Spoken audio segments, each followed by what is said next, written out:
안녕하세요, 제이제입니다. 오늘은 이별하고 나서 힘들지 않는 방법에 대해서 말씀드려 볼게요. 구독과 좋아요, 알람 설정까지 해주실 거죠? 그럼 바로 시작할게요.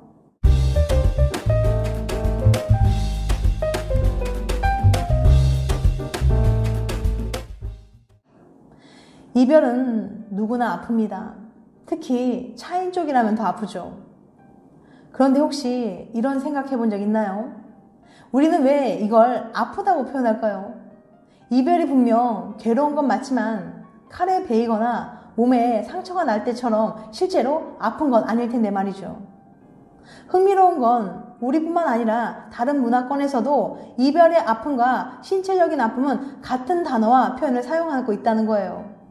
아프다, hurt, 고통, pain 이렇게요. 이것은 단순한 문학적인 표현일까요? 아니면 그 두 가지 아픔은 실제로 비슷한 걸까요? 이별의 아픔 대 신체적 아픔. 2010년 미국 콜롬비아 대학교의 연구진은 이별의 통증과 신체적인 통증을 비교하기 위해서 한 가지 실험을 기획했어요. 먼저 연구진은 페이스북과 전단지를 통해서 최근 6개월 이내 차인 사람들을 모집했습니다. 연구진은 그렇게 모인 40명의 실험 참가자들에게 서로 다른 두 가지 통증을 느끼게 한 후 MRI 사진을 통해서 사람들의 뇌가 어떻게 반응하는지 관찰하기로 했습니다. 첫 번째, 신체적 통증.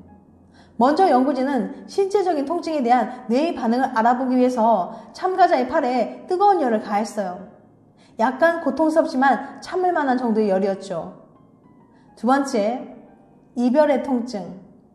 다음으로 참가자들이 이별의 통증을 느끼게 하기 위해서 연구진은 헤어진 연인의 사진을 보여주면서 이별 당시의 상황을 떠올리도록 주문했습니다.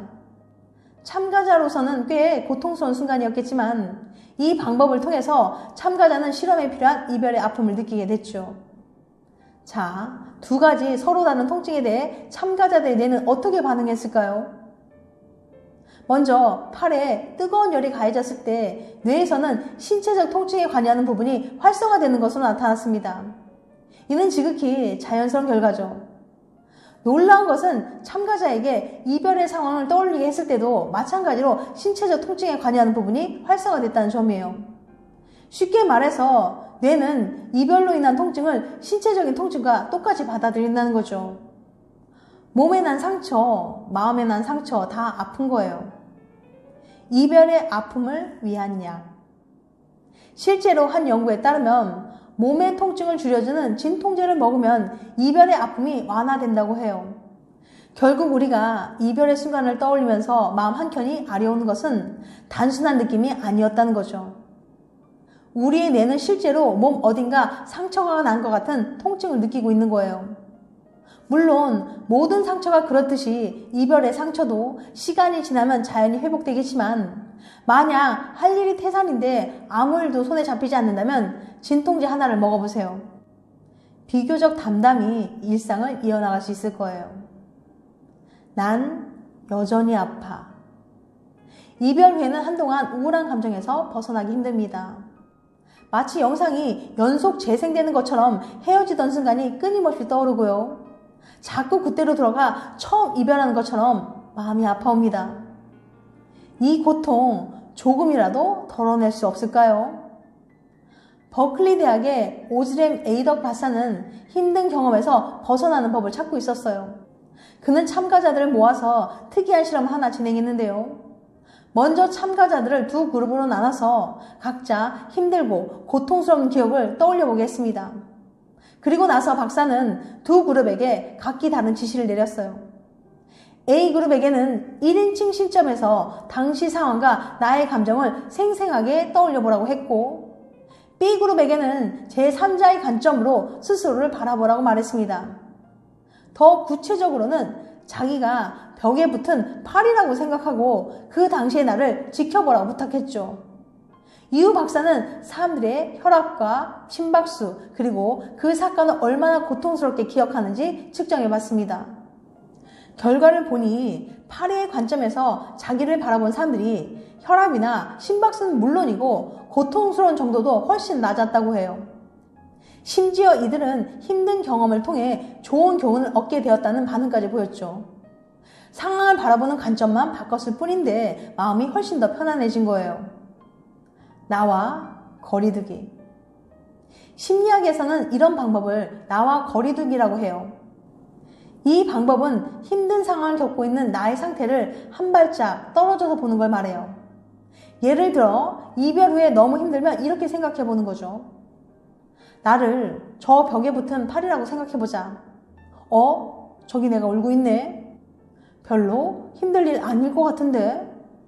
마치 친구 연애 상담을 해줄 때와 비슷해요. 왜 내 연애는 엉망진창으로 하더라도 친구 상담해줄 땐 객관적으로 판단하고 훨씬 현명한 답을 주잖아요. 상황을 한 발짝 멀리서 보면 이성적으로 판단하기가 쉬워요. 과하게 몰입하는 일도 없고 더 균형적으로 생각할 수 있거든요. 당연히 애꿎은 후회나 미련에서 허우적대 가능성도 줄어들겠죠. 만나는 내내 고생하더니 헤어지길 잘했네 이렇게 생각이 드는 거예요. 실제로 나와 거리두기 하는 방법은 우울증이나 외상 후 스트레스 증후군 환자를 치료할 때도 쓰인다고 하니까 한 번쯤 써볼 만한 방법 아닌가요? 거리두는 두 가지 방법. 하지만 나는 파리아라고 생각하면 왠지 더럽기도 하고 감정이입도 쉽지 않을 수 있어요. 그래서 준비했습니다. 나와 거리두기를 통해 이별의 고통을 줄이는 두 가지 방법. 첫 번째, 일기 쓰고 읽어보기. 일기는 감정을 정리하는데 효과적이라고 알려져 있어요. 그런데 그보다 더 큰 장점은 슬픔을 객관적으로 바라볼 수 있게 해준다는 거예요. 죽을 만큼 가슴이 미어져도 종이에는 그저 헤어져서 아프다라고 적힐 뿐이니까요. 이런저런 심정을 일기에 적었다면 거기서 그치지 말고 일기를 꼭 한번 읽어보세요. 특히 내 이야기가 아닌 친구나 남의 얘기라고 생각하면 더 좋습니다. 얘네 잘 헤어졌네. 별로 슬퍼할 일 아니잖아 라며 고개를 끄덕이게 될지도 몰라요. 두 번째, 영화 보거나 소설 읽기. 사실 이별이란 게 누구나 겪는 흔한 일이잖아요. 하지만 막상 헤어지고 나면 나 혼자 세상에서 제일 아픈 이별을 하는 것만 같아요. 이럴 땐 이별에 관한 영화나 소설을 감상하는 것도 괜찮습니다. 나만 특별히 더 아픈 게 아니라 모든 이별이 원래 다 아프다는 걸 알게 되니까요. 또 스토리에 몰입하다 보면 잠시나마 이별이라는 고통에서 벗어날 수도 있죠. 물론 이 방법 말고도 당신만의 거리두기 방법이 있을 거예요. 뭐가 되었던 중요한 건 감정이 복받쳐 아플 땐 잠시 나와 거리를 둬도 된다는 사실이에요. 내 감정과 생각에 너무 몰입하지 마세요. 그러면 힘든 감정으로부터 벗어나기 좀 쉬울 겁니다. 지금까지 이별하고 나서 힘들지 않는 방법에 대해서 말씀드렸어요. 다음엔 더 재밌고 유익한 영상을 찾아뵐게요. 끝까지 시청해주셔서 감사합니다. 다음에 또 봬요. 안녕.